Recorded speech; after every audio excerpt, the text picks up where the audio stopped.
Noong May 1, dahil walang klase, nagkayayaan kami ng aking mga kaibigan na mamasyal sa bayan ng Peña Blanca, kung saan matatagpuan ang pinakamagandang tourist spot, ang Callao Cave.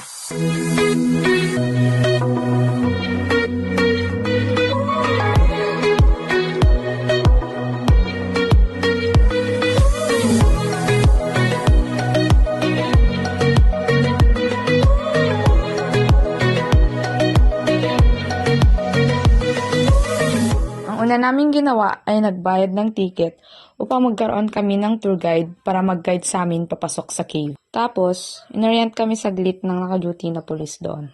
Reminders ko lang kung saan inside the cave and especially no madalitan. Kahit yung bato lang na i-gagawin sa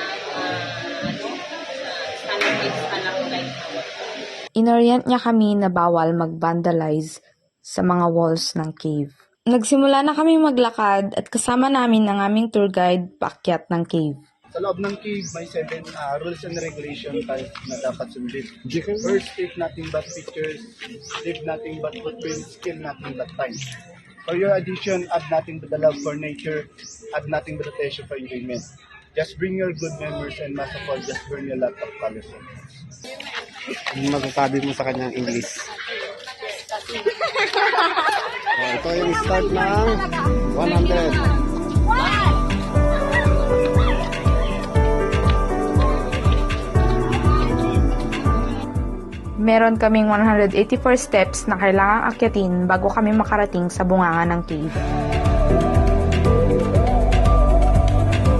Hindi rin pala biro ang pag-akyat namin doon, kaya nung nakarating kami sa gitna, nagpahinga muna kami.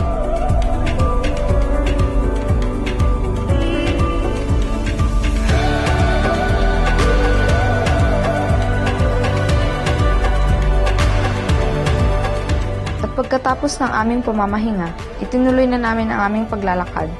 At nang narating namin ang ika-184 steps, feeling namin nagkaroon kami ng malaking achievement. Then ito yung first chamber natin. Ito yung pinakabungad or pinaka-entrance ng cave natin. Then kayo naging kilala yung Callao Cave dahil sa excavation site kung saan nila natagpuan yung oldest fossil or oldest human in the whole Philippines. At pagkarating namin sa bungad ng cave, ako'y nagulat at na-amaze sa sobrang ganda at sobrang lawak ng Callao Cave.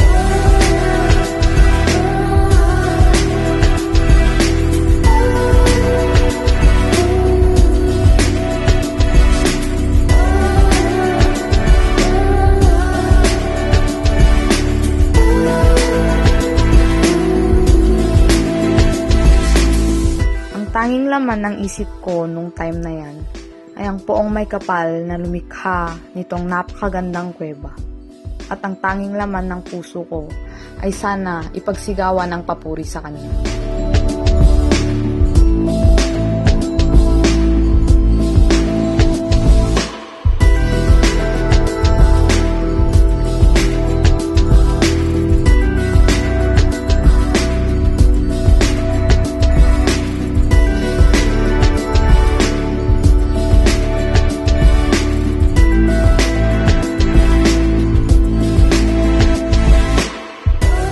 Narating lang namin ay ang 4th chamber.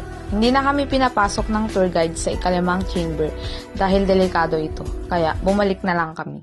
At may extra trip pa kami. Sinubukan naming sumakay ng bangka sa halagang 20 pesos, back and forth, para makaligo sa Pinakanawan River.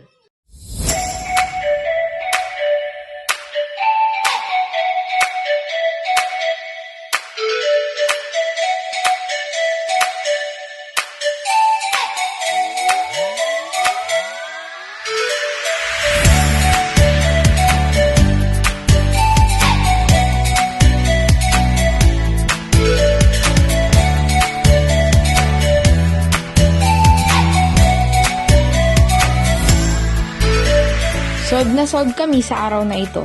Umuwi kami sa Baggao na pagod pero masaya.